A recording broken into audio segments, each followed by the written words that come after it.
మన Chiranjeevi vascular and multi speciality hospital దేశంలోనే best vascular and endovascular facilities and all multi speciality care. కానీ ఇప్పుడు మీరు చాక్లెట్ అన్నారు, నిజంగానే చాక్లెట్ కొనుక్కున్నంత ఈజీగా కాంట్రాసెప్టివ్ పిల్స్ కొంటున్నారు ఇప్పుడు. అంటే పిల్లల్ని ఇప్పుడు వద్దనుకోవడానికి మరి దేనికో మరి అసలుకి మంత్లో 2-3 టైమ్స్ వేసుకుంటున్నారు, సంవత్సరాల తరబడి అయితే వాడుతూనే ఉన్నారు మేడం. అసలుకి దానివల్ల ఎంత నష్టం జరుగుతుందో కూడా వాళ్ళకి తెలుసు, కానీ ఎందుకు వాళ్ళు అలా చేస్తున్నారో అర్థం కావట్లేదు. ఇప్పుడు మీరు చెప్పేది ఎమర్జెన్సీ కాంట్రసెప్టివ్ పిల్స్. ఈ ఎమర్జెన్సీ కాంట్రసెప్టివ్ పిల్స్ వేరే పర్పస్ కోసము తయారు చేశారు. ఎమర్జెన్సీ అనే పేరు అవును చూశారు కదా, it is either for some people who have had a rape or unprotected intercourse which they never intended to. This is emergency, not casual sexual activity. Casual sexual activity and lapses kosamu emergency contraception vaadoddu because it is a very high dose of hormone. Adi mana regular cycles ni interrupt chestadi. Okay, Emergencies veru, life threatening situations veru. వాటి కోసం తప్పితే క్యాజువల్గా వాడొద్దు. And in fact people have been using them because they have been advertised. Anything that is advertised is abused. So ఇప్పుడు abuse చేసిన సెగ్మెంట్లో అది కూడా. And without prescription even emergency contraceptive pill if you go to a doctor, for example patient has come ninna night, I did not intend to have an intercourse, I had an intercourse, what I should do doctor అని నా దగ్గరకు వచ్చింది. వస్తే first నేను ఏం చేస్తాను, మన last period ఎప్పుడు స్కాన్ చేయించుకో, అసలు ఫాలికిల్ ఉందా, ఫాలికిల్ రిలీజ్ అయిందా, అసలు ఎగ్ రిలీజ్ అవ్వదు, ప్రెగ్నెన్సీ ఎక్కడి నుంచి వస్తుంది. ఇప్పుడు పీరియడ్ ఈరోజు వస్తే ఓ 7 రోజుల వరకు అయితే అసలు ఎగ్గే ఫామ్ అవ్వదు. పీరియడ్ ప్రెగ్నెన్సీ ఎట్లా వస్తుంది? నీకు ఎమర్జెన్సీ కాంట్రసెప్షన్ ఎందుకు? నీకు ఒక 1 వీక్లో పీరియడ్ వచ్చేది ఉంది, నీకు ఎమర్జెన్సీ కాంట్రసెప్షన్ ఎందుకు? So we can predict, at least by ultrasound we can predict to an extent whether she will need or not. 90% of the people will not need. ఆ అవసరమే లేకుండా మేము సాల్వ్ చేసి పంపిస్తాం. అది పక్కన పడేసి డాక్టర్ దగ్గరికి వెళ్ళాలి, అపాయింట్మెంట్ తీసుకోవాలి, స్కాన్ చేసుకోవాలి, ఇవన్నీ చాలా కష్టం కదా. ఒక ట్యాబ్లెట్ ఆర్డర్ చేస్తే మొబైల్లో వచ్చేస్తుంది, లటుక్కున వేసేసుకుంటారు. This is easy, but anything easy will have lot of bad consequences in future. Okay, future గురించి ఆలోచించే వాళ్ళైతే అన్ప్రొటెక్టెడ్ ఇంటర్కోర్స్ చేస్తారా? ఆలోచించండి. సో నాకేంటి అనే యాటిట్యూడ్. కానీ పీరియడ్స్ అన్నారు కదా మేడం, ఇప్పుడు ఇంతకుముందు ఎప్పుడో రేర్ ఏదన్నా ఇంట్లో శుభకార్యాలు లేదా పూజ ఇంపార్టెంట్ అంటే తప్పదంటే వేసుకునేవాళ్ళు. ఇప్పుడు ట్రిప్స్కి వెళ్ళాలన్నా సరదాగా అనుకున్న ట్రిప్ వల్ల అంటే పీరియడ్ వస్తుందన్న టైంలో కూడా, లేకపోతే ఎగ్జామ్స్ అయినా, లేకపోతే ఆఫీస్లో ఏదన్నా అకేషనల్ ఫంక్షన్ ఉన్నా కానీ కామన్ అయిపోయింది మేడం ట్యాబ్లెట్ వేసుకోవటం. అంటే డేట్ రాకుండా, అసలుకి పీరియడ్స్ రాకుండా. దీనివల్ల ఏంటి మేడం అసలు వాళ్ళంతా ఈజీగా తీసేసుకుంటున్నారు లైఫ్ని? ఎప్పుడైనా కానీ ఒక హార్మోన్ ఫ్లో మనం మార్చొద్దు.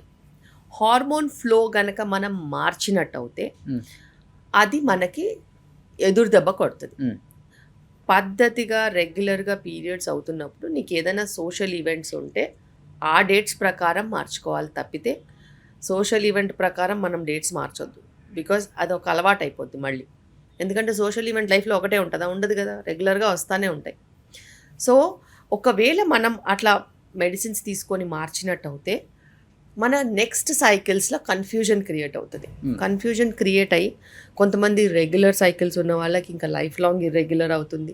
Life long? ఎస్, అలా లైఫ్ లాంగ్ ఇర్రెగ్యులర్ అయిన వాళ్ళు కూడా ఉంటారు. బార్డర్ లైన్లో ఉంటారు, వాళ్ళ బాడీ వాళ్ళని మంచి మెయింటైన్ చేస్తూ ఉంటుంది. ఒక్కసారి బార్డర్ లైన్లోంచి ఇటు పక్క తప్పారనుకో అంతే, ఇంక మళ్ళీ రెగ్యులర్ పీరియడ్స్ అవ్వవు. అట్లా చాలామంది ఉంటారు. మళ్ళీ దాన్ని రెగ్యులర్ చెయ్యాలి అని అంటే మళ్ళీ క్రమంగా కొన్ని పిల్స్ రెగ్యులర్గా ఇచ్చి దాన్ని సెట్ చేసి మనం చేయాల్సిన పరిస్థితి ఉంటుంది. కానీ ఇది వీళ్ళైతే మాకు ట్రెండ్ అంటున్నారు. ఓకే, అందువల్ల యూజ్ చేసి మేము పీరియడ్ స్టాప్ చేస్తున్నాం అంటున్నారు. బట్ పూర్వం అంతా ఎందుకు మేడం అసలు పీరియడ్ వచ్చిందంటే ఏదో అంటరాని వాళ్ళని చూసినట్టు చూసేవాళ్ళు. అంటే పెద్దవాళ్ళు అంటే గుళ్ళకు రావద్దంటారు, ఇంట్లో ఏదైనా ఫంక్షన్ ఉంటేనేమో పక్కన కూర్చోబెడతారు, ఏదైనా పెళ్ళైతే రావద్దని చెప్తారు, అంటే మొహాన్ చెప్పేస్తారు. వీళ్ళు కూడా అంత రెస్పెక్ట్ ఇస్తారు, నిజంగా మాకు డేట్ వచ్చింది మేము రావంటారు. అసలుకి ఎందుకు అట్లా అది సోషల్ గా ఇది ఉన్నది వేరే reason. They wanted to give women some rest. Okay. Because ఉమెన్కి హౌస్ హోల్డ్ చోర్స్ చాలా ఎక్కువ ఉండేవి, నిజంగానే చాలా పనులు ఉండేవి ఉమెన్కి. అట్ హోమ్ పొద్దున్న లేచినప్పటి నుంచి రాత్రి వరకు చాలా పనులు ఉండేవి. అది కుకింగ్ అయినా కానీ, క్లీనింగ్ అయినా కానీ, ఇంటి చుట్టూ పనులైనా కానీ, గార్డెనింగ్ అయినా కానీ, పొలం పనులైనా కానీ, లేకపోతే పాడి పంట అన్నీ చూసుకునేవాళ్ళు.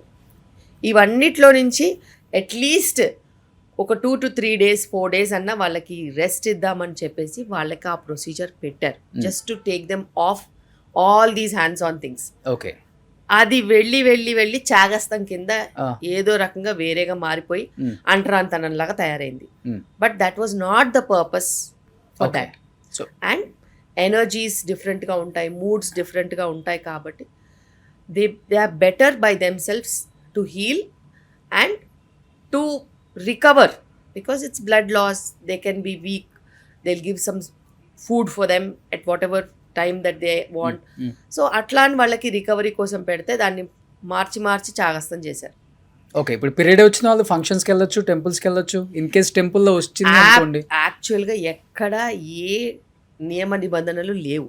It was for a different purpose. Okay. Now it is going viral for a different purpose. So సోషల్గా కూడా, ఫర్ ఎగ్జాంపుల్, మీరు గుడికి వెళ్ళాలి, ఏం చేయాలి చెప్పండి? పొద్దున్న లేవాలా, ప్రసాదం వండాలా, తల స్నానాలు చేయాలా, మంచి బట్టలు కట్టుకోవాలా, రెడీ అవ్వాలా. పోనీ ఇప్పట్లాగా ట్రాఫిక్ కార్లు వేసుకుని వెళ్తారేంటి? నన్ను 4-5 కిలోమీటర్లు నడవాల్సి వచ్చేది. ఇవన్నీ కుదురుతాయా చెప్పండి? Is it possible? There is so much of work associated even for a pious thing to be done. ప్రాసెస్లో నడవడానికి వెళ్ళడానికి కూడా దానికి ఒక టైము ఎనర్జీ పట్టేది, కాబట్టి they made them not to put their energies that way. అంతే తప్పితే అక్కడ రాకూడదు, చేయొద్దు అట్లా అని కాదు. ఓకే. ఇప్పుడు రీసెంట్గా SMA జెనెటికల్ టైప్ 1 టైప్ 2 గురించి మీరు వినే ఉంటారు. అంటే మీరు వినే ఉంటారంటే ఇంజెక్షన్స్ గురించి 16 కోట్లు అవుతుందని, 2 కోట్లు అవుతుందని. తెలంగాణలో చూసుకుంటే రీసెంట్గా 3 కేసెస్ వచ్చాయి. రీసెంట్గా ఒక కేసుకి లోకేష్ గారు దాదాపు ఒక 8 year గవర్నమెంట్ సైడ్ నుంచి హెల్ప్ చేస్తే 16 కోట్ల ఇంజెక్షన్ అమెరికా నుంచి తెప్పించారు. బట్ ఎఫర్ట్ చేయని వాళ్ళు తెలంగాణ గవర్నమెంట్ అన్ని రకాల డెవలప్మెంట్ చేస్తారు, కానీ ఇలా SMA వచ్చిన వాళ్ళకి గవర్నమెంట్ సైడ్ నుంచి ఏమైనా హెల్ప్ చేద్దామని కూడా ఎవరు, అంటే ఏ గవర్నమెంట్స్ కూడా ఆలోచించట్లేదులే. రీసెంట్గా ఒక బాబుకి 1.5 కోటి ఇంజెక్షన్ ఇవ్వాలి టైప్ 2 అన్నారు. కానీ వాళ్ళు అడుగుతుంది ఏంటంటే, పేరెంట్స్ ఇంటర్వ్యూస్కి వచ్చినప్పుడు ఈ గైనకాలజిస్ట్ డాక్టర్స్ డ్రాప్లర్ ఆర్ ఇది టిఫా స్కాన్స్ అప్పుడు అది ఐడెంటిఫై అవుతుంది కొంతమందికి, బట్ వాళ్ళు చెప్పరు డాక్టర్స్, వేరే టెస్ట్ కూడా ఉంటుంది దానికి అని చెప్తున్నారు. Is it right ma'am? First of all మనం మాట్లాడుకోవాలంటే SMA, DMD, touching muscular dystrophy, ఇవన్నీ జెనెటిక్ ప్రాబ్లమ్స్. మ్యారరికం ఎవరు చేసుకోమన్నారండి? ఎవరు చేసుకోమన్నారు మేనరికం పెళ్ళిళ్ళు? మేనరికం పెళ్ళిళ్ళు చేసుకున్నా, సేమ్ రీజన్లో పెళ్ళిళ్ళు చేసుకున్నా, కమ్యూనిటీస్ ఒకటే దగ్గర ఉన్నవి చేసుకున్నా, మీకు అంతగా ప్రాబ్లమ్స్ రావద్దనుకున్నా జెనెటిక్ టెస్ట్ చేసుకోవాలి. మీకు చదివిచ్చారు కదా, చదివిచ్చినప్పుడు మీరు మేనరికం పెళ్ళిళ్ళు చేసుకున్న, సేమ్ రీజన్లో పెళ్ళిళ్ళు చేసుకున్న, ఆ రీజన్లో SMA ఉందనుకోండి, SMA is prevalent. In Andhra Pradesh, SMA is prevalent. DMD is also prevalent. There are so many people who have married inside the family and lost their children because of DMD. అంటే ఇంతమంది తరాలు చేసుకునేవాళ్ళు కదా, వాళ్ళకి ఏం problems రాలేదు. వాళ్ళల్లో కూడా పిల్లలు పుట్టి చనిపోయిన వాళ్ళల్లో వీల్ చైర్కి అతుక్కుని చనిపోయిన వాళ్ళు ఉన్నారు. రేర్ కేసెస్, రేర్ కాదు, చాలా రీజన్స్లో ఉన్నారు. పాపులర్ పీపుల్ కూడా ఉన్నారు. And that is preventable. So anybody who is getting married can do extended carrier screening. Okay. Extended carrier screening with SMA and DMD. So ఈ టెస్ట్ చాలా మట్టుకు జెనెటిక్ ల్యాబ్స్లో అవుతుంది. ఏమంతప్పుడు చేస్తారు ఇది? ప్రెగ్నెంట్ వాళ్ళు కాదు, ప్రెగ్నెన్సీ రాకముందే చేసుకోవచ్చు. ముందే చేసుకోవచ్చు. Yes, couples can get them done. Okay. So couples can get them done because వాళ్ళ ఫ్యామిలీ హిస్టరీలో ఇది ఏదైనా ప్రాబ్లం ఉంటే డెఫినెట్గా నువ్వు చేసుకోవాలి.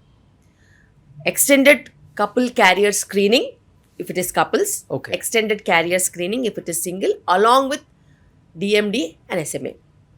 ఇవి చేసుకుంటే అసలు ఆ పాజిటివ్ ఉన్న వాళ్ళు కలిసి మ్యారేజే చేసుకోవద్దు. కానీ ఒక 2 కిడ్స్ బాగా హెల్దీగానే ఉంటున్నారు, థర్డ్ కిడ్కి ప్రాబ్లం మరి అలాంటప్పుడు నీ క్యారియర్ కిందనే లెక్క. సో క్యారియర్ అంటే 25% ఛాన్స్ ఉంటుంది, 50% ఛాన్స్ ఉంటుంది. అఫెక్టెడ్ అంటే 100% affected. How much percentage the child can get you will know. For example చెప్తున్నాను, if husband and wife both are carriers for SMA, okay, the chance of the baby getting it is about 50%. Okay, DMD అయితే male అందరు మేల్స్కి compulsory వస్తుంది. అట్లా. So అట్లా ఉన్నప్పుడు నువ్వు genetic counselling ఫ్రీగా ఇస్తారు with these test. There are so many genetic counselling centres. గవర్నమెంట్లో కూడా ఫ్రీ కౌన్సిలింగ్ సెంటర్స్ ఉన్నాయి. అక్కడికి వెళ్ళి నీకు వైట్ కార్డు ఉందనుకో, అఫోర్డబుల్ లేవనుకో, నువ్వు చేయించుకోవచ్చు టెస్టులు చేయించుకుని.